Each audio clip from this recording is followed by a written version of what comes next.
And we're live. And this evening, I have my friend Jack from Cyprus. Good evening, Jack. How are you? Good evening. I'm very well, thank you. Always good to see you. Your smiling, happy Yes. face.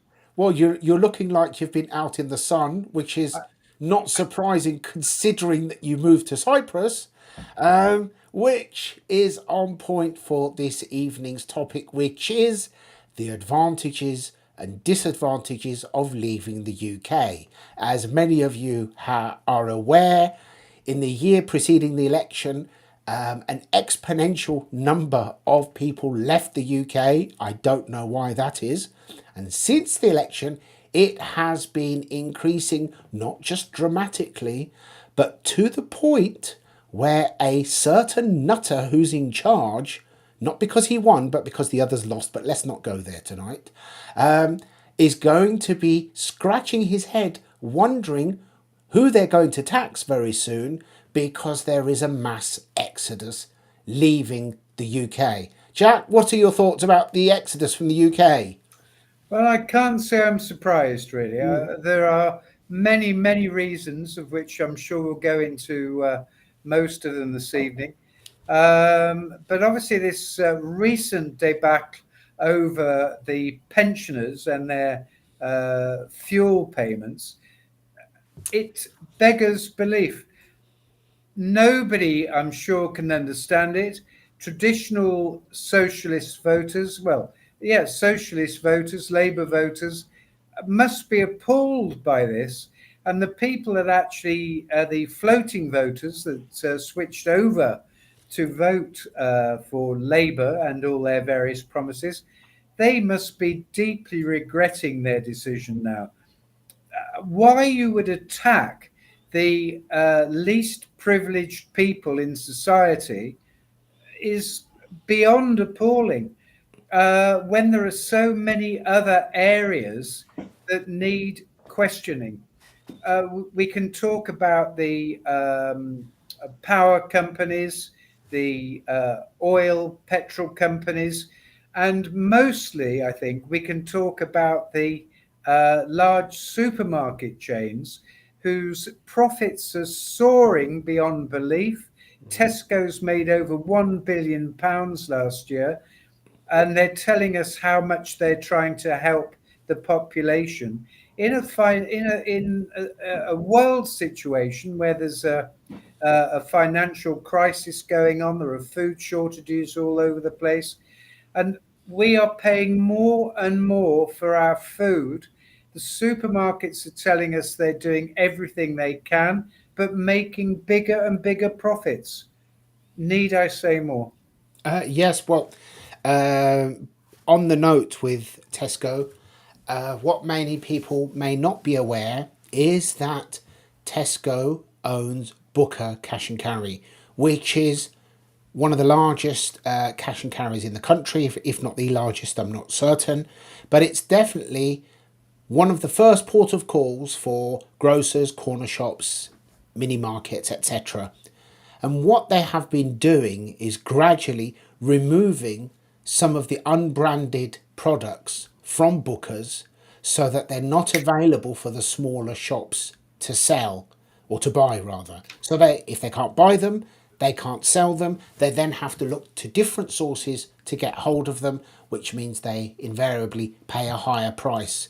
Tesco is almost single handedly responsible for driving many of our farmers out of business, certainly many of our dairy farms.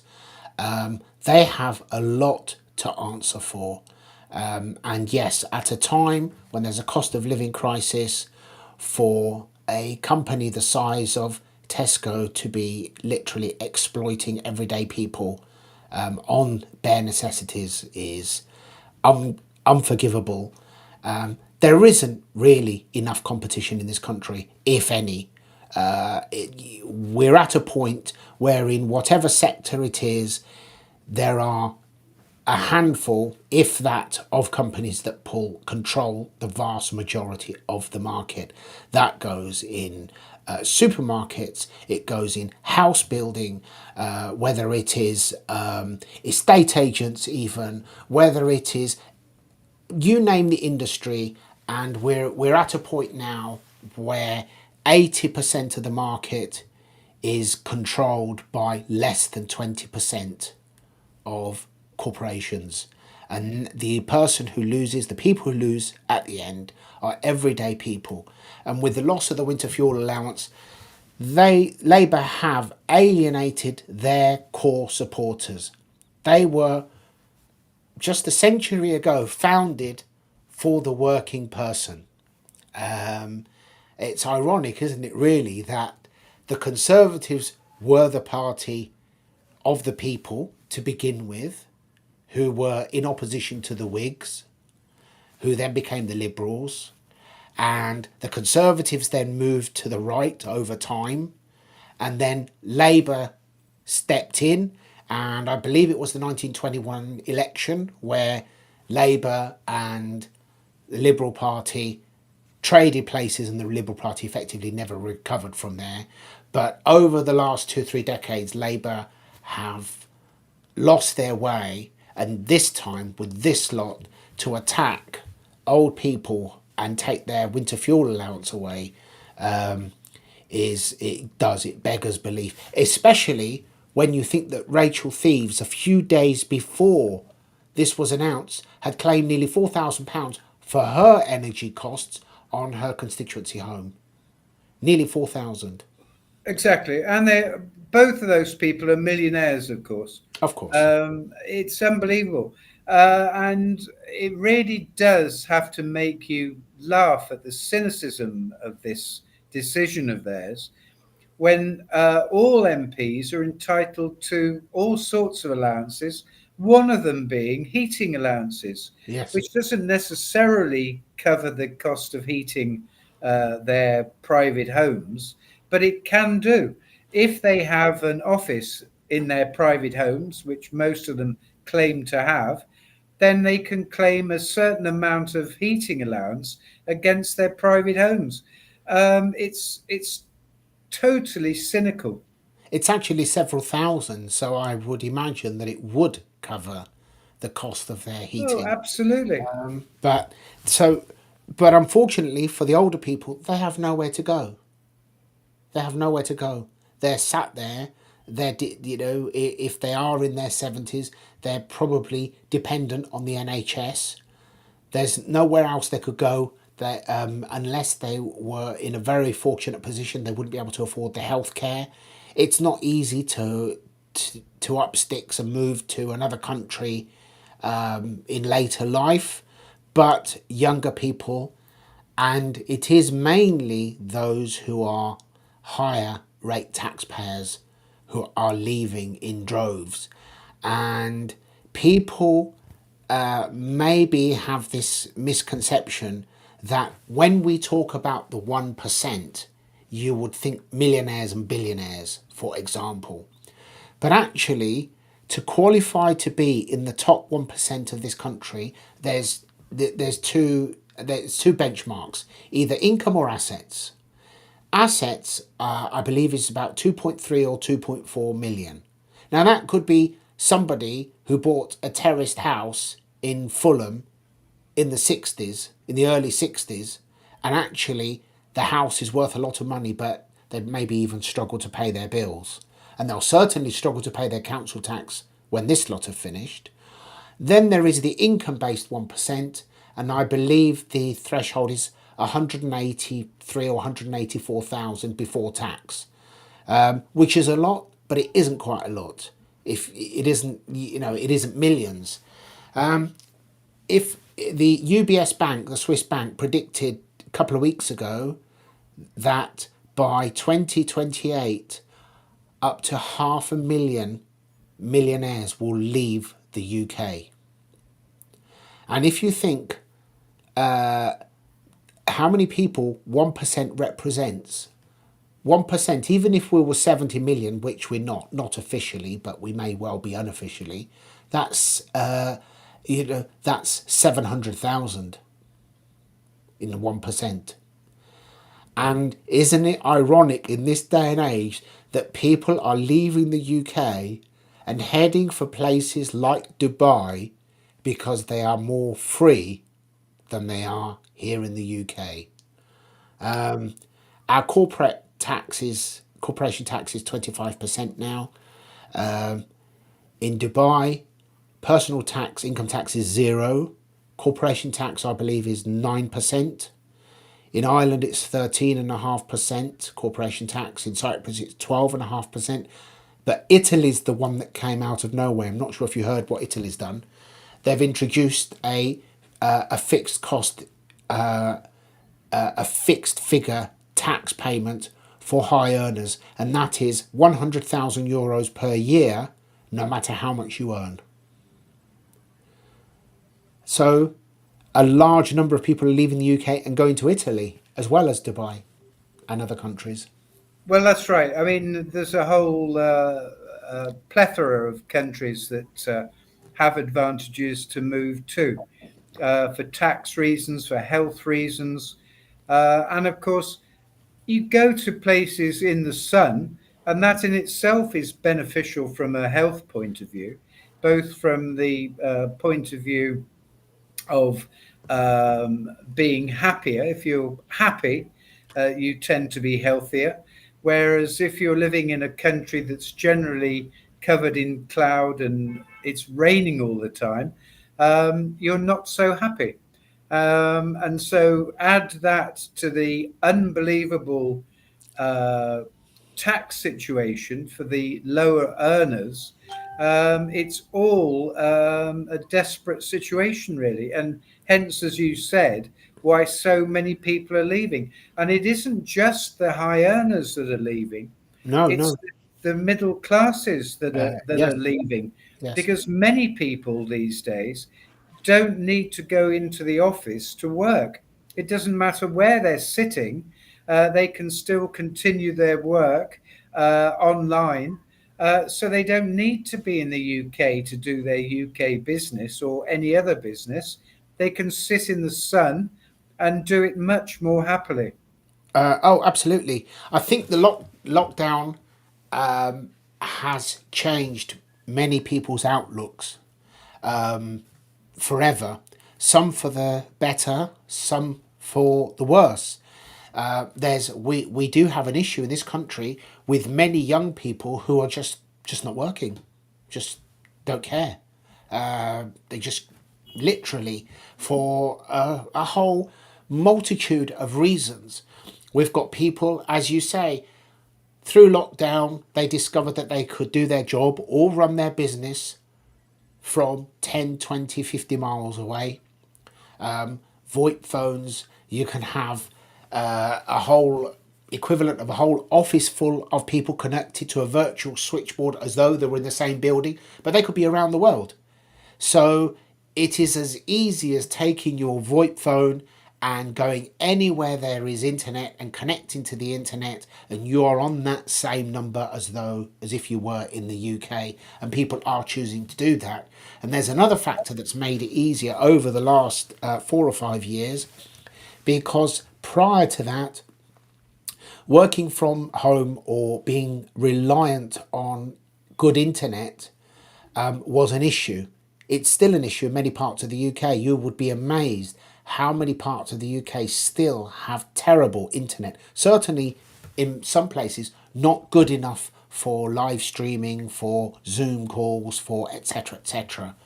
But we're back to good old Elon Musk, because the footprint of Starlink covers just about all of Europe, just about all of the UK, and it stretches as far as the Mediterranean now, and growing.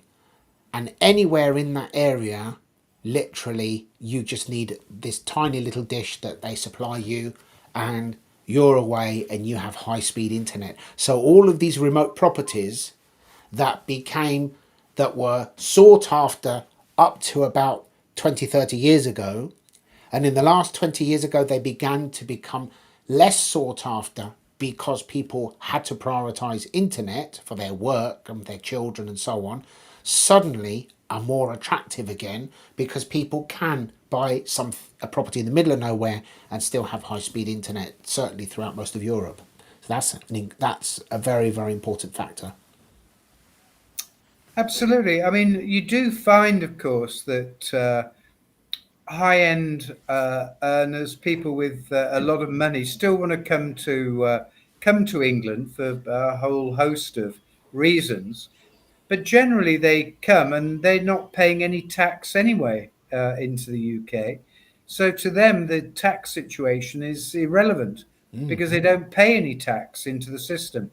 They get all the benefits of our system, but none of the responsibility. Yes, yes. Well, again, one of the one of the prime minister's targets is the non-doms, but that's because he's not a businessman. None of them are, and they don't realise that the non-doms. I think the key is in the title. Non-dom, their assets can be moved, and they can be not in the UK tomorrow, and all they will do is from now on is not stay in the UK for more than 90 days at a time. I think the That's limit right. is Yeah, something like that. So that can change. So the expected gain from these people will actually be a net loss. The gain from the plundering independent schools will backfire. In fact, just today there were reports that the local council in Bristol, I believe, is desperately searching for buildings to convert to schools because the numbers are swelling dramatically from now, with children who've been pulled out of independent schools and children who are expected to pull out over the next year. So as I said previously, I think the break point is somewhere between 100 and 150,000 pupils, where this raid will actually end up being a net loss, with the less VAT, more outgoing to put them into state schools. So by this time next year, they will be losing money by their attack on independent schools. They will lose money from non-DOMs. I think it's 8.7 billion last year. They'll probably receive less, if not nothing, next year. You've got many high profile business people who have left the UK. Do you know somebody called Charlie Mullins, the former owner of Pimlico Plumbing? He sold it for about 120 million a few years ago. He's left the UK. Many others are leaving. Many high earners are leaving. And as you say, overseas investors don't actually don't benefit or don't lose out in any way. It doesn't matter to them how the law changes, because all they're doing is just using our property market as a car park for their ill-gotten gains. To be honest, that's all they're doing. well, not You've necessarily. It'll see some of no, these are no. just. Did I say that? Oh, You did say that, I yes. must stop making I must stop making these ridiculous allegations online, because Starmer will send the police round to arrest me. Well, and I Yeah. think he should. But it's all true. Um, the whole situation is totally bizarre, actually. Um, one always, I've mentioned this 100 times, if not more. I often wonder where all of our money actually goes. I mean, most people, uh, UK people, have paid into the system for 20, 30, 40 years, and then they now get their pension, their state pension, um, um, not seen as a right, but as a benefit. Well, it's not a benefit, of course. It's something they've paid into as a backstop for when they are able to retire. And of course, many they keep raising the age limit for when you actually receive your pensions. And the fact is that we pay some of the highest national insurance rates in Europe and get possibly the lowest pensions in Europe. It doesn't make any sense. Oh, absolutely, absolutely. Firstly, hello, Peter. Thank you for joining us. And anybody who's watching, feel free to post your questions or comments. Always happy to hear from you. It is sliding downhill with regards to where the money's going, as the proportion of people who are taking and not contributing increases, that is where the money goes. It's quite obvious, it's not rocket science, but once this downward spiral begins, then effectively it gains momentum and it becomes increasingly harder to stop, which then forces the exchequer to make increasingly desperate decisions to try to claw in what they can. They have already put themselves in the negative, despite the fact that they're trying to blame the previous government. They have created a deficit in the books by capitulating to the unions with these ridiculous pay rises.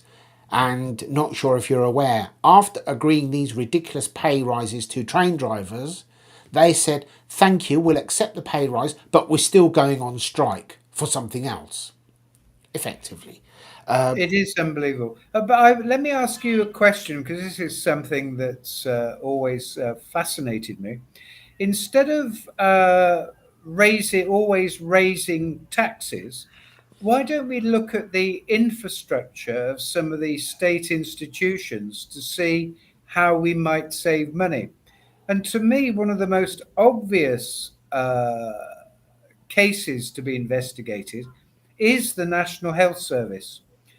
I remember very well when I was younger, many, many years ago, that hospitals weren't full of huge swathes of bureaucratic staff.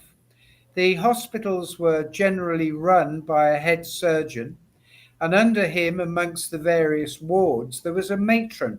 Yes. And on the various wards, the matron ran everything. She dealt with ordering supplies, with ins and outs of everything. The nurses used to do the cleaning in there. And when you went into a hospital, it actually smelt clean. There was no hint of dirt in there. Wards were spotless. And in the older hospitals, of course, you used to have terraces outside of the wards where the patients, if it was possible, were wheeled outside to enjoy fresh air when it wasn't raining. And the wards weren't ridiculously hot. A few years ago, I had a friend who had to go into hospital, went to visit him, and the ward was stiflingly hot. And not only was it hot, the ward was filthy. It was disgusting.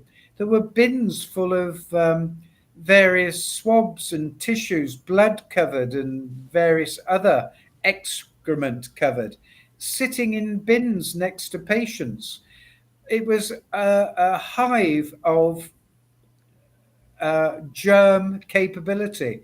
And it's no wonder that many people go into hospital for an operation to have something sorted out for them, and they come out or never get out with another terrible infection. But aside from all that, they should look to get rid of this swathe of bureaucracy in the running of the NHS. It isn't necessary. It's kingdom building. It's just the manager has to have an assistant. The assistant needs a secretary. The secretary needs somebody to do the filing. It's absolute nonsense. Yeah, yes, the local health authority, if we consider that the average nurse is on 30 odd thousand, whatever it is, the average local authority were advertising for a diversity officer with a salary of 147,000 a year. And I'm sure that they will be very fair in who they give that job to. These are reasons why people have just had enough now, because people are giving up. And as I said, an increasing number is going to Italy. And because of this change, depending on their earnings, of course, and their wealth. And then obviously Dubai is a target, and then other European countries. Now, yourself, obviously, you sell property out in Cyprus, so I'm sure that you frequently run into British expats who have left or are thinking to leave the UK. What would you say are the most common reasons that they state that they decided to make this break? Because it's all very well when you go somewhere on a holiday and you think, I'd like to live here. You know, a large percentage of tourists decide that they're moving back somewhere to live when they go on holiday. But when it comes down to it, with the logistics of it, the reality of it, the prospect of cutting ties with your homeland and maybe struggling to ever come back if you're not happy, because if you've sold up and gone abroad and put your money into something abroad, how do you come back and start again, perhaps from nothing? So it's quite daunting, and yet people are doing it. It's easier to move when you have nothing. If you have nothing, you have nothing to lose. You go from one place, you can go to another, etc. But if you've got a home, you're in the system, you're on the mortgage ladder, etc. In this day and age, especially now when it's harder than ever to buy a house, you can find yourself never owning a home again if you sell up and go abroad. So it does take a lot of courage. And as I said, what are the most common reasons people cite for leaving the UK when you speak to them? Well, it is the general taxation system, generally speaking, I would say. Uh, Council taxes are ridiculous. Nobody actually really understands where all this council tax money goes. And again, it generally goes to paying incredibly inflated salaries to people sitting on their county councils. The people running the county councils are paid ludicrous amounts of money for doing very little. The bureaucracy within the county councils beggars belief. And of course, fairly recently, they've introduced somebody new into the system, which is a police commissioner. Now, God knows what a police commissioner actually does, but they're on salaries of £150,000 a year. And nobody actually knows what they do. Uh, well, by their nature, because they are elected, police commissioners are political. Therefore, they do not base their decisions on the law and policing fairly. They base their decision on pandering to their voter base. And this is why we are seeing such ridiculous behaviour by our police forces up and down the country, and why they often overlook the misdemeanours of one group, not to put a too fine a point on it, and literally attack another group for posting on Facebook. Just yesterday, we had one of the most famous and most respected newsreaders in the country go to court for his obscene images of children, and guess what? He got a 6-month suspended sentence, suspended for 2 years, and has to pay £3,000 in costs. And And not paid his salary back from the time that he was suspended. while he was suspended, he was paid over £200,000, which I don't know if they have any legal redress to claw that money back, but they have requested it. The fact that as yet it has not been returned should be a clear indication of the fact that this man really has no conscience whatsoever.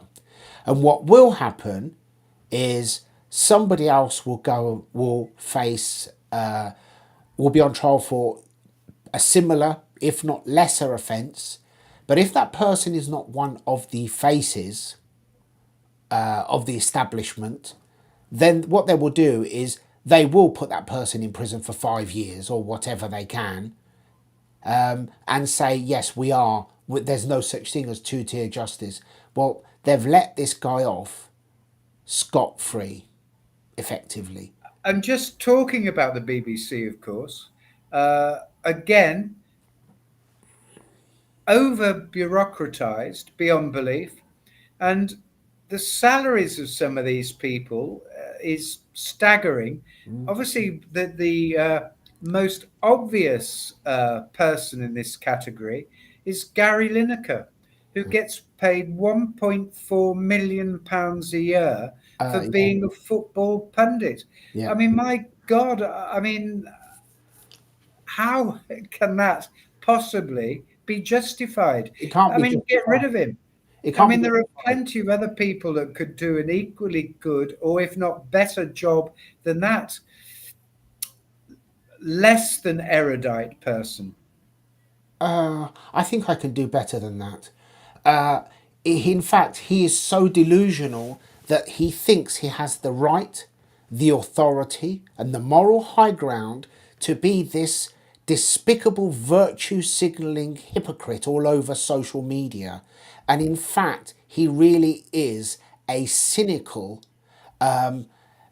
leech who is funding his delusion, or rather, whose delusion is funded by people who have the TV license demanded from them, demanded by bullies with menaces who threaten you to pay him well over £1 million so that he can preach to people about issues that he would not actually understand in any way, shape, or form.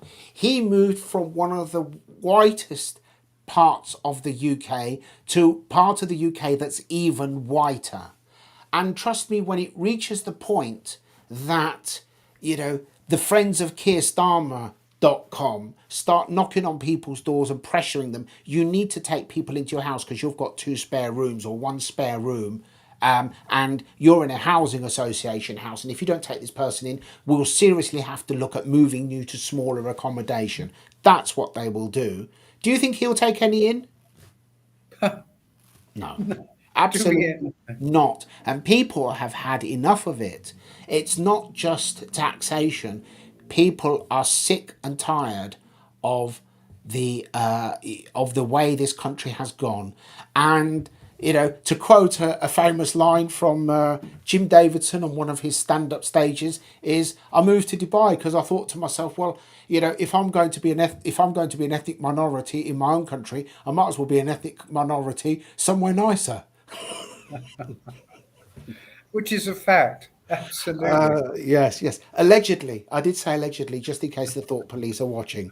And people have had enough, but this will be catastrophic because within another year or two, the books of, the financial books for this country are going to be horrendously difficult to balance. And therein lies the question, what will they do next? Because I'm not sure if you're aware, Canada has introduced an exit tax, and it's been in place for a while now. And people who are leaving Canada, when they want to close their account with the tax office, then the tax office look at all of their assets, and if they have any assets that are liable for capital gains tax, even if they're not selling them when they're leaving, they demand that they pay it all before they will close their account. And there is talk that they are planning even more draconian measures, because what has happened in the last few months is that people contacting the tax office requesting their account to be closed are finding that they are not being responded to for months and months, as if they were being delayed. And our very own Prime Minister was was recently over there, I'm sure, getting advice from from that beacon of feminism in Canada. And I wouldn't be surprised if something like that is imposed here, because ultimately, if there is not income being generated, or enough income, taxable income being generated for them to fund everything, then surely their next step will be to look at assets and how they can turn those into pounds for the treasury, one way or another.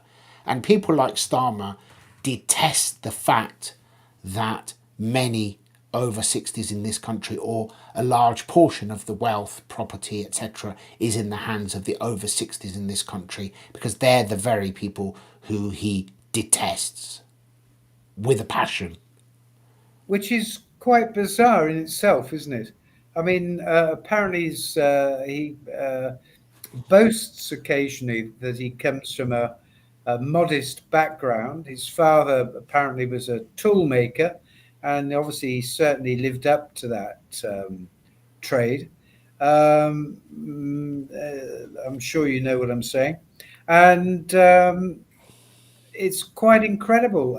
The guy, actually, I was reading today, actually, is worth, or he's put in his the reports that they have to put into the House of Commons. He's worth very nearly £8 million. So he's feeling for people on lower incomes, lower wealth situations is nil. He doesn't really care about any of these people. And just like his colleagues, his uh, finance minister, she is obviously on a very healthy income as an MP and as Chancellor of the Exchequer. And her husband is a highly paid civil servant, and he gets an incredible pension contribution of something I can't quite remember, but it's something like £86,000 a year. So how on earth can they be in touch with the normal working person? No, they It's not can't. feasible. No, they can't. So again, on topic, an English couple visit you. They see a few properties that they like, which they may be able to afford, and they ask you, you know, how would our lives improve if we were to move here? What about education, healthcare, etc., etc., etc.? How do you respond to questions like that? Well, first of all, most people in very humble properties back in the UK can comfortably afford either apartments here. Generally speaking, I mean, if you have a family of four, for example, you could buy a nice three-bedroom apartment in various parts of Cyprus for something in the region of 150, 180,000 pounds. You can buy villas, actually, three-bedroom villas, for a little over 200, 250,000 pounds. So the affordability of property here is fantastic. Um, the the rates, the annual rates on properties here, generally speaking, are 80 to £100 a year. So paying your rates isn't a problem. Electricity is a third of the cost of electric prices back in the UK. Is it? Water prices, you buy water here by the ton, in fact, and an average family might use 10 tons of water a year, and 10 tons of water would cost you um, 400 Turkish lira, and 400 Turkish lira is actually just under £100. So you'd be paying £100 for all your water supply for the month. And it goes on. Everything here is generally a third of the cost of what it is in the UK. As to education, the education system here for somebody that has gained or is applying for citizenship is free into local schools. Obviously, the local schools generally teach in Turkish here, but there are international schools, and international school fees uh, vary quite a lot. But generally, you'd be paying something like £250 a month for a child in an international school, which compares incredibly well to what you'd be paying in the UK or elsewhere, come to that. So all of the any cost you could possibly think of is around a third or less of what you'd pay in the UK. There are no, as far as I can think, there are no detrimental things cost wise to be living here.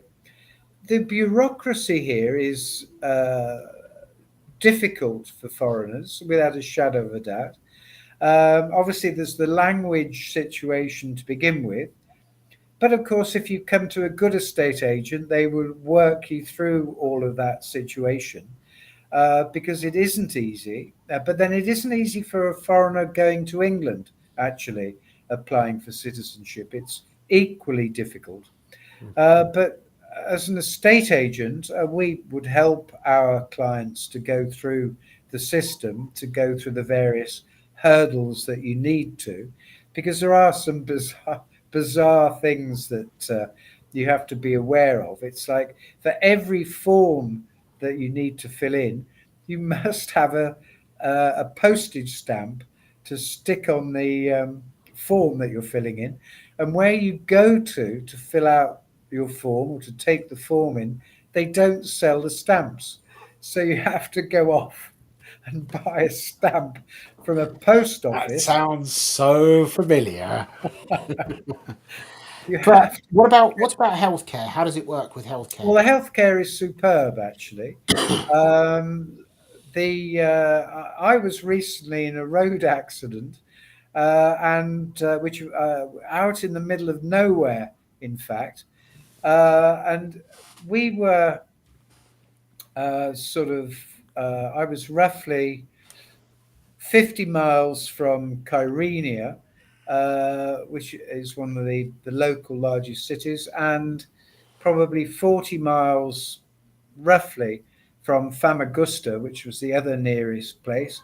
But within 10 minutes, an ambulance had arrived to pick us up because one girl had broken a collarbone, so she needed some treatment. I'd really only got some fairly minor damage from the seatbelt, actually breaking some of my ribs. But we were taken off within about 10 minutes or so to go to Famagusta, which was the nearest hospital. Um, and both of us were taken into the accident and emergency department, both treated separately and immediately by the staff there. It was absolutely amazing, the care we were given. And for me, I'm employed here, so obviously I have a work permit. There's no cost to me for the care I received. The girl that was injured had lived here. She's a foreigner, actually, but also is employed by a company here. And again, she will pay nothing personally into the system. The national insurance payments here are paid by your employer, and they're relatively negligible, but they're paid by the employer. And so you're well covered. If you were a foreigner on holiday, for example, um, most people have taken out health insurance, uh, uh, insurance for anything that happens to them, so they would be covered. But the costs for any minor surgeries are relatively negligible. Um, they're not looking to fleece anybody. It's all very, very fair. Everything is very quick. There aren't bodies lying in corridors waiting to be looked after in any of the hospitals. There are spaces for everybody. They're in the course of building new hospitals. There's a huge new hospital being built in Kyrenia currently. Um, and the service only carries on being improved. Um, so I struggle to find any downsides of living here.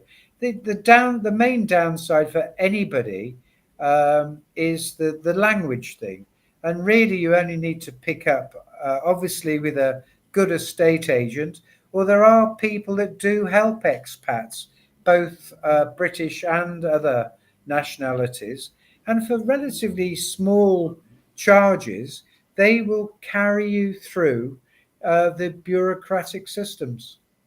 Um, Now, throughout Europe, you have the European health card, which it's still valid, although I don't know to what degree it covers you. But you can get it for free. And although I've got it, I've never really used it, so I don't know how it works. Obviously, there you're covered. I don't know how it works in Dubai with healthcare, because healthcare has to be one that a consideration that people must take seriously, Yeah, of course. And then obviously tax rates. But we're at the point now where any of these destinations have far lower tax rates than the UK. And in my experience, many people who are on relatively good incomes, whether they work for themselves, run a business, whatever it is, if they move to the Mediterranean, wherever that may be, and or Dubai included as well, then almost many of them, just their saving on tax is enough to cover their living costs. That is that's serious when we have that sort of margin, because if you think that for many people moving out the UK and moving to one of these countries can be a savings of tens of thousands of pounds on their overheads and tax and national insurance and such like, and that funds them with a villa, with their car, with their children in independent schools, and that's before they've touched their earnings. That's just what they're saving in tax. It's just too appealing for people to overlook, and yes. those who don't plan for the inevitable raid that is coming, that will have to come, then may very well live to regret it, because there is no way that there is no way that they're not going to get the money from somewhere. But if it's a choice of the corporations or the individual, they will go for the individual. And in terms of taxation, we've covered this many times before. The large corporations, Amazon, Facebook, Google, etc., they have very clever accountants. Relative to their turnover, what they pay is next to nothing, and that's where alternative chains of thought were and I've always supported that, is the introduction of a sales tax paid at source when they sell for all online businesses. Not to mention all of the sales that are made online, which come through the door from China and the Far East. And if they're below £100 value, nothing is paid on them. But collectively over the year, they add up to billions of pounds worth of sales that are not being collected, that could generate so much revenue. Certainly, they were better options than taking the winter fuel allowance away from pensioners who have contributed And this argument that many of them don't need it, if we're talking about 5 or 10% of people who wouldn't be any worse off, who can easily afford to live without the fuel allowance, what they do with it is between them and their conscience, of course. But it would cost more to implement a structure to means test everyone than it would to just give it to all of them. It's absolutely ridiculous. And this year, the greatest irony is that there are videos appearing of Keir Starmer stood in Parliament stating that their independent report estimates that if the Conservatives were to remove the winter fuel allowance, 3,800 people or whatever would die this winter. This is what he was saying. But they're not going to die now. Well, I know. Well, and not only that, obviously, there will be health issues arising from this withdrawal of the heating allowance. And what will happen?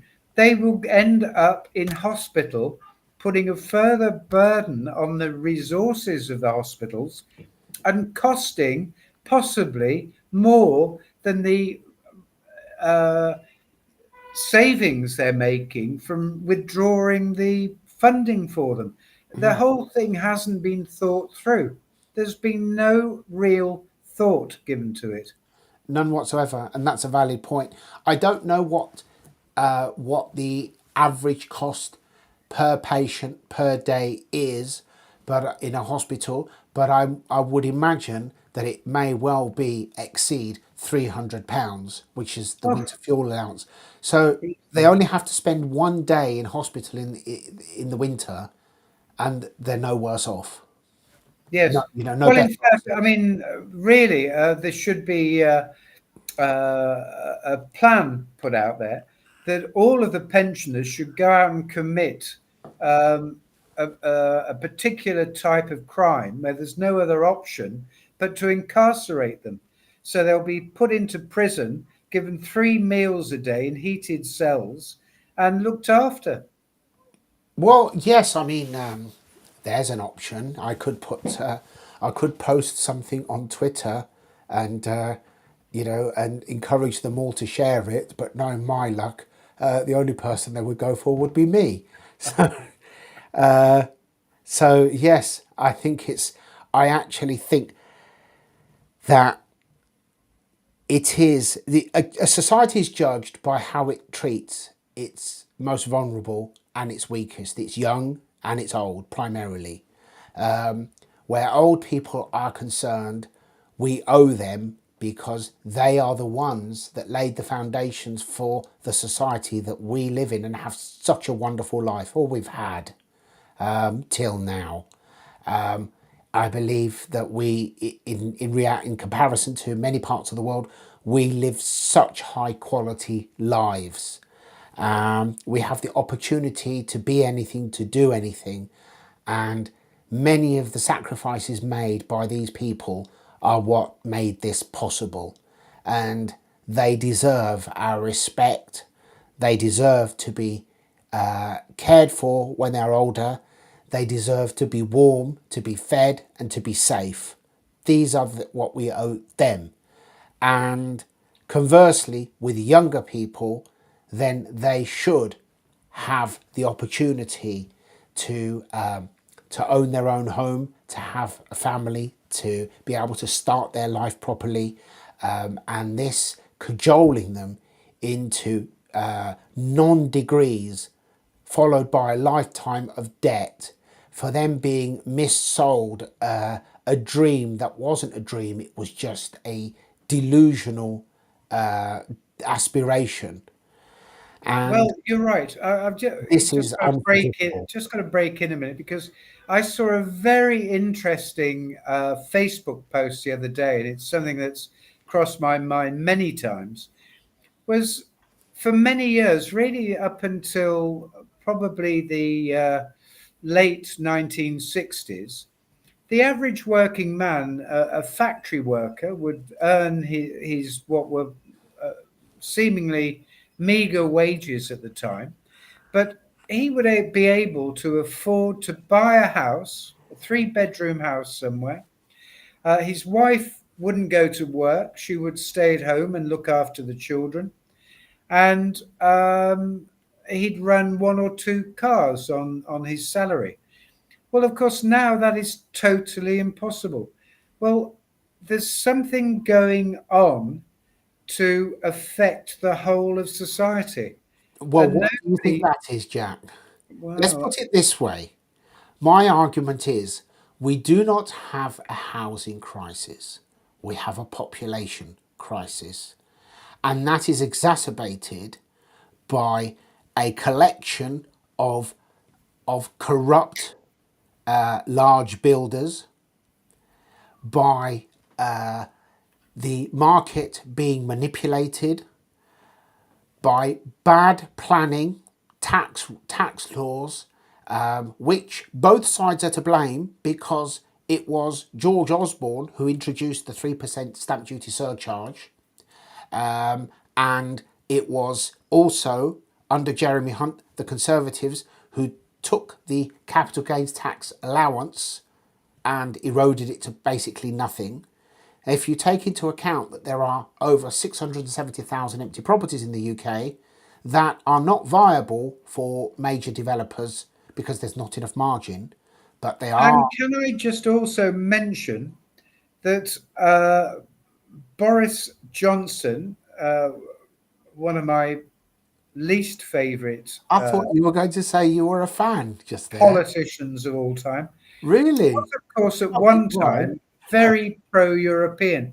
But then, of course, when he saw how successful Farrago was being, he jumped on the bandwagon of Brexit. And of course, one of the reasons he did that was the European Parliament, for all its faults, was bringing in legislation to stamp out the use of tax havens for the wealthy. And of course, as you are fully aware, Britain actually is the biggest exponent of tax havens in the world. I think we have about 13 of them No. scattered around the world.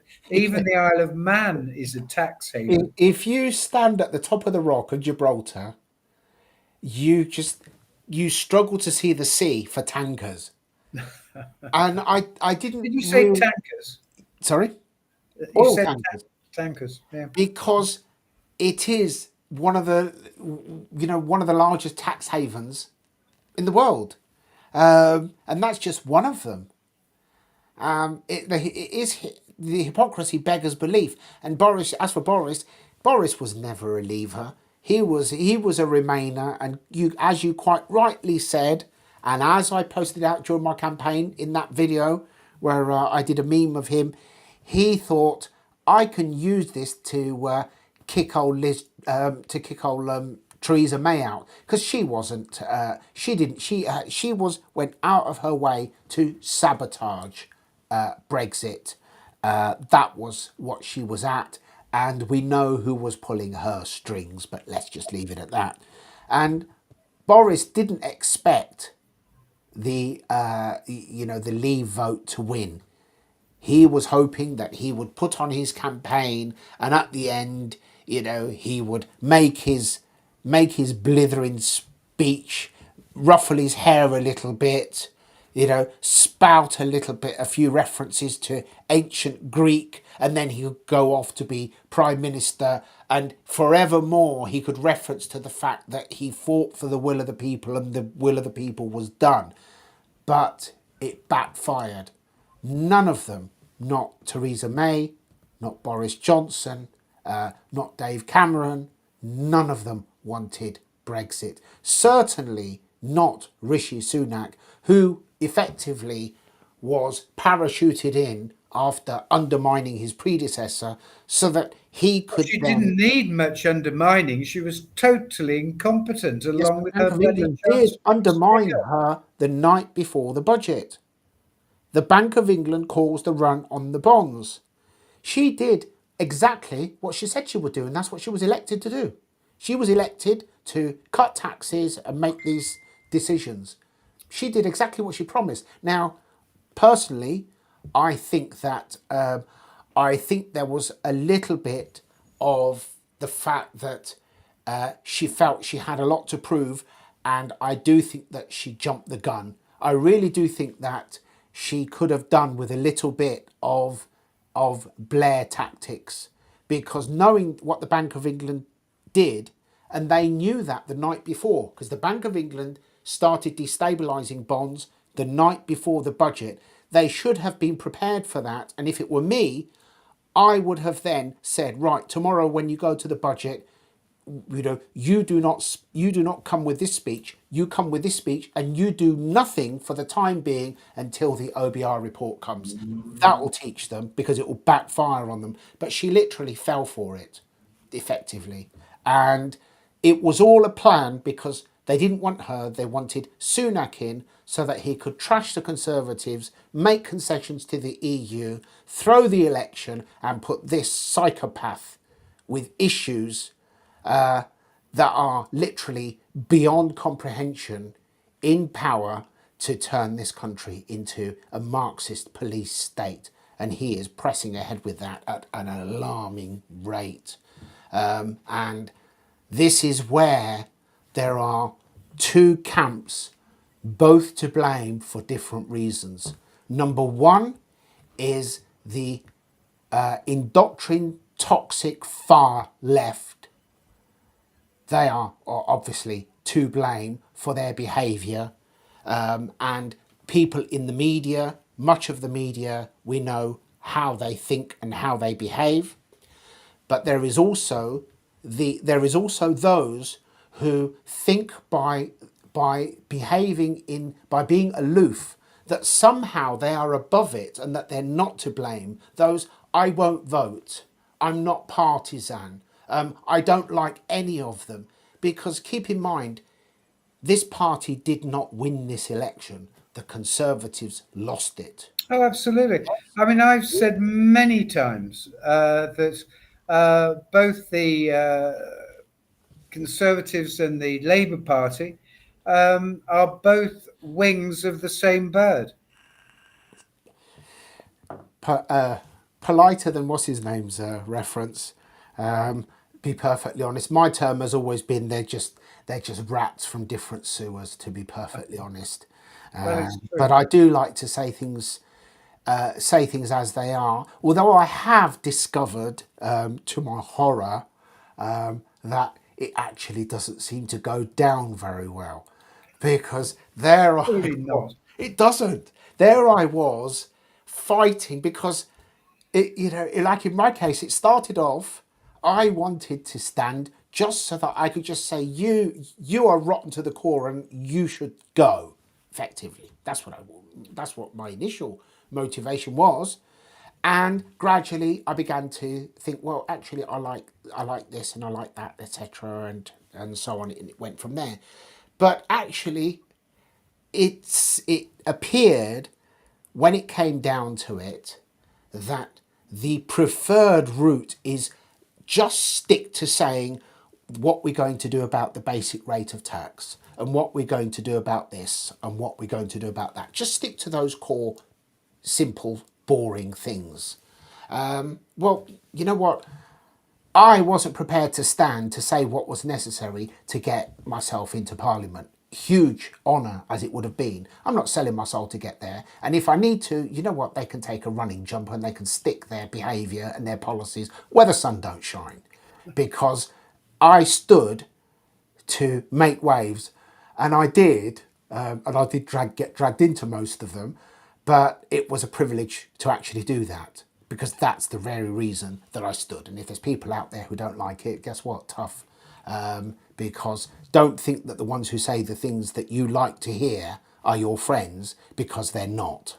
Look at this lot. Look what they've done to the people who depend on them, the people who were their loyal supporters, and they've stabbed them in the back.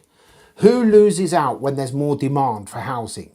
Is it the wealthy Conservatives or working people with no money in the bank? Who loses out more? Who suffers more? If there's more demand, rents go up. Who suffers more when rents go up? Is it not young people? Is it not the poor? Is it not the working class? Keeping in mind that Keir Starmer doesn't know what working class actually is. But there again, his father was a toolmaker. And then, what happens to salaries if there is an abundance of labour? Do companies and employers say, you've done a good job, I'm going to give you a pay rise because you've been more productive over this last year? Or do employers actually say, I'm sticking to national minimum wage because there's 10 more to replace you. If you don't like it, leave? Well, we know the answer to that, don't We we? know the answer to that. And yet, the very people who lose out the most have been brainwashed into being the most staunch supporters of open borders. And anybody who speaks against that is far right. No, these people who want to protect our nation are not far right. It Now, you is see, I'm these people are actually, far left. well, it's interesting. I'm actually a supporter of open borders, but like this country and many other uh, foreign countries to the UK, you can come and move here, but you have to have a certain amount of money in the bank or a certain amount of pension earnings or a certain amount of income from other sources. You may be working remotely. You have to prove that you're able to support yourself and pay the costs involved in living here. Well, that's what is wrong with the open border situation, or in the UK as was. They allow people in that, as soon as they can, want to get into the system to take money out of the system after having putting nothing in. That's what's actually wrong. Oh, It's not the absolutely, of open course. borders policy, it's how the open borders policy is actually run. True. However, if we rewind back 20 years, 2004, when we had the expansion of the EU and 3 million people came from Eastern Europe to the UK almost overnight, Poland, Romania, etc., wasn't their fault for coming here because that was the law. They were free to move around. The problem was that it was just too much, too quick. It put 10% of, if not more, of the population of this country on Poor Street. I know people I know who were on national minimum wage. And 20 years ago, I think it was £7, whatever it was, £6, £7. And yet I know people who literally relied on their overtime, where they were getting £10 or £12 an hour or more, to take them from below the poverty line to a figure that they could live on. The minute the borders opened, okay, they didn't get the sack, but they suddenly lost their overtime, which was optional. Because why would they pay you 12, £14 an hour overtime when they have an abundance of people who will be happy to work at national minimum wage, day or night, weekday or weekend? I'm It's not suppressing totally convinced salaries. by that argument, actually, because I know a lot of these foreign workers that came in actually went to do jobs that the British people didn't want to do, to go and work on farms, fruit picking, various crop harvesting, which is back-breaking work. And the British population in general didn't want to do that work because it's damned hard Okay, work. that may be the case initially, but have no doubt the minute that they're settled and they've got a home, they are not out doing backbreaking work. They're actually in a warehouse or stacking shelves at Asda or whatever that pays the same, and in relative comfort. But here's what is interesting. Well, You may have perhaps you can seen explain why, for so long, and even now, these sort of crops, strawberry crops, daffodil crops in Cornwall, because as you know, I come from Cornwall originally, um, these things aren't being harvested. Apples aren't being, we have the most fantastic range of apples in the whole of Europe, actually. but they're all rotting from falling from the trees because nobody is there to pick them. Yes, yes, I understand. Um, the problem is, as I said, it's a difficult one. I think that we've gone too far. With leaving the EU, not reinforcing our borders and not being answerable to the despicable EU, who I loathe. That doesn't mean that there should not have been a facility for companies to be able to bring people in from the EU to work. But here's the irony. A few weeks ago, I had a meeting to actually discuss all of this with people who moved here from the EU and business people. And I don't know if you saw that video, but here's the responses I got. A businessman who had an electrical company. He has suffered seriously since we left the EU, because he went from a workforce of over 100 and he's down to, I think, about 15 now. Because what's been happening is, over the last 4 years, their earning capacity has been increasing. His capacity to recruit has been falling. And as the day rate has gone up, especially in the last 2 years, hardly any tradesman will work for less than £300 per day. He just can't make it work anymore. And his position was, if we had free movement with the EU and I could start a business, a people-based business, if you like, be it any form of tradesman, electrical, plumbing, building, whatever, and I could go from launch to 100 workers within a year to 18 months, because it's literally as simple as taking on the work, bringing in the people. Can't do that now, it's going the other way. And that applies to many other businesses, of course. And yet, when I asked those who had moved here in 2004 or since 2004, who now have settled status, which included somebody from Poland, one or two from Romania, and I asked them, how would you feel if Starmer, would you support Starmer introducing free movement and making an agreement for free movement again? And guess what? They were against it. Because we earn over 300 a day now. If they can bring from Romania, day rate is going to be £80 a day and we're not going to make as much money. So do you see the irony of it? And the double standards where people vote with their pocket. And that's how it is. Now, us having left doesn't mean that we should have had such strict rules with bringing people in from the EU. I just think that by simply opening the floodgates the way that we did in 2004, that was the problem. It wasn't the people here who were to blame. It wasn't the people of Europe who were to blame. Why wouldn't they move if they can? Why would they not go somewhere where they could earn more? But in his haste to satisfy his paymasters, Blair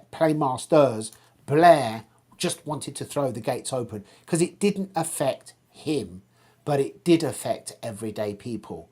And the effect has, created a sort of a ripple effect, property, housing, rental, all sorts of things. And it is effectively the poorest 10 or 20% who suffer the most. This is the argument that needs to be addressed. But since then, we have then had a different demographic who actually, for the main part, on average, is taking far, far more than they are contributing. Hence the reason that the government is looking at where they can take, because they're robbing Peter to pay Paul. Quite, but really, you don't need to be looking. You don't need to be looking at individuals, do you? You need to be looking at the mega corporations that are making billions. They're the ones who want it. They're the ones who want. How do you devalue any commodity, including people? You devalue it by making sure the market is flooded with this commodity. Flooding the market with people devalues human labour. Now, that's on top of all of the competition that is now in place and will increasingly come the way of the workplace, because we were just talking earlier about people being able to run their business from Europe, Cyprus, Dubai, very, very easily. Well, many businesses now are outsourcing their labour to India, because they can quite easily be a systems analyst, they can be a phone center, call center, whatever it may be, from the other side of the world at a fraction of the cost. And this is before the full effects of AI are really felt. And over the next 5 years, definitely within 10, the effects of AI are going to be the most significant threat to working people since the Industrial Revolution, really. Without a shadow of a doubt. You're It absolutely is right. huge.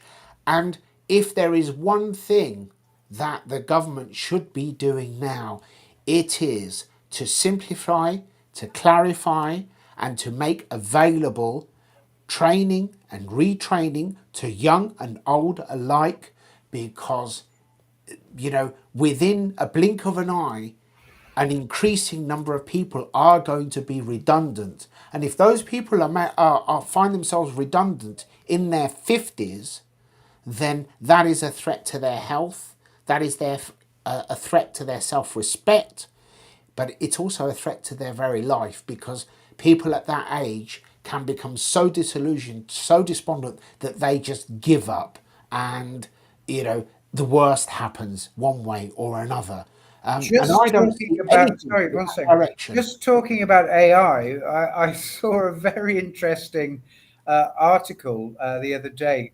I follow defense matters quite closely, and I was reading a report on an American defense paper, and it was talking about the introduction of AI into missile control, and it talked about how that they were going to introduce this new program, and it would reduce the need for all these highly skilled specialists that monitored various defense threats, etc.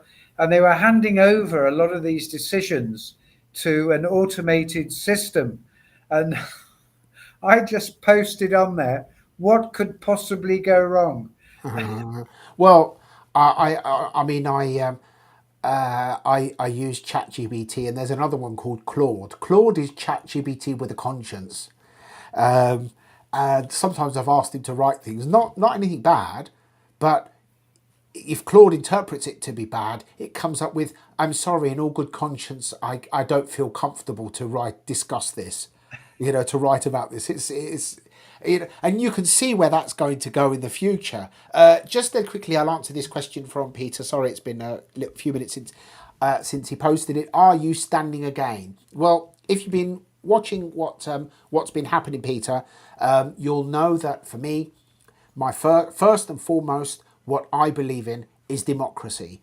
And that was my argument before, during, and after the election. I understand it couldn't be done beforehand, but the first change post-election, in my opinion, should have been democratise the party.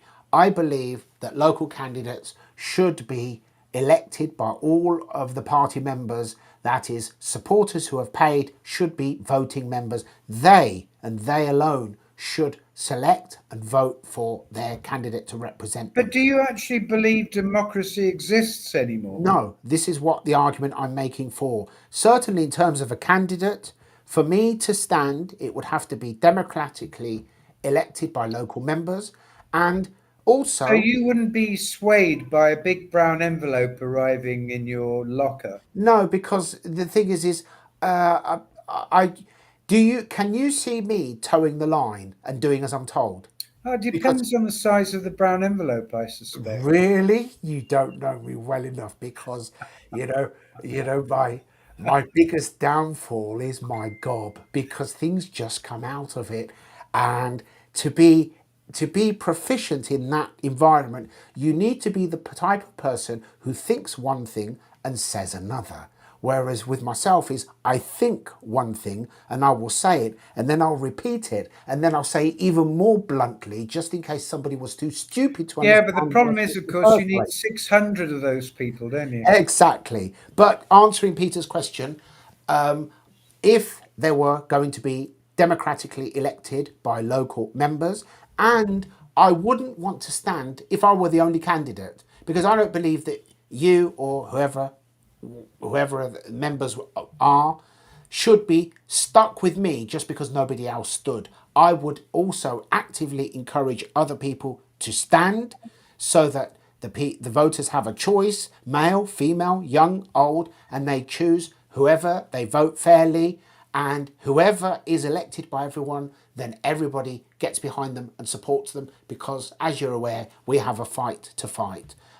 In the meantime, all I can do is continue to make my case, but for the moment, I'm able to speak freely without worrying about anyone apart from Starmer and the local police commissioner. And on that note, before we finish, Jack, anyone who's thinking to leave the UK, where should they head for and why? Well, almost anywhere, actually. Cyprus is a good place to head to. Okay. Low taxes, low prices, third of the costs of anywhere. Um, and it's a easy, relaxed society. It's all very accepting. I can't say much more than that. Okay.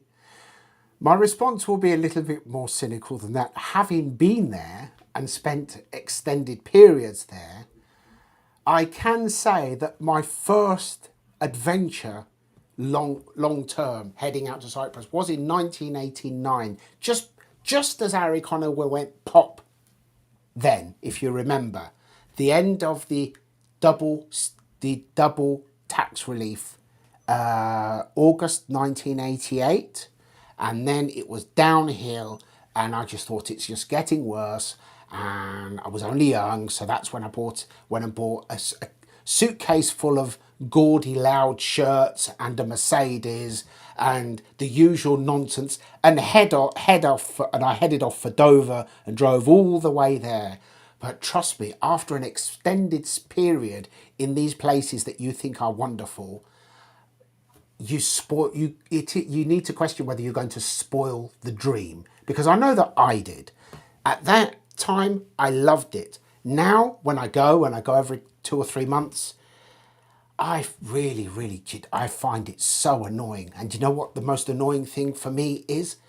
Tourists walking around in their shorts, in their sandals, with their loud shirts, licking their ice creams, smiling.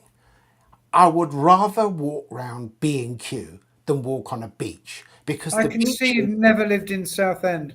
Oh, no, but it is. The beaches are infested with men my age wearing budgie smugglers who don't look too dissimilar to me, perhaps not quite as handsome, with their big Bluetooth speakers blaring out Eurotrash because they think it makes them attractive to the female tourists. And it is pollution in its worst form, because there's nothing you can do about loud Eurotrash on the beach. As I said, I'd rather walk around B&Q. So on that note, that's my tuppence for what it's worth. I think that's too cynical, even for you, actually. Yes, but that's why I'm here. That's why I'm here. As I said before, I made a video. Anthony, you're so biased. Of course I'm biased. I'm here to be biased. I'm not here to argue your case, am I? I'm here to express my opinion. It's everybody else's Even if fault it's to wrong, disagree it's with true. me. Sorry? Even if it's wrong, it's true. Even if, when am I ever wrong? Anyway, on that note, Jack, I hope that you join me again for another debate. Thank you so much. It's been an absolute pleasure. Thank you Indeed. to everybody who has joined. Oh, we have another one here. Cool, well done. Thank you, Peter, for joining us, and everybody else who's been watching. And that's all for today. Jack, I'll see you again soon when we'll be discussing yet another topic. Look It's after good yourself. night from me.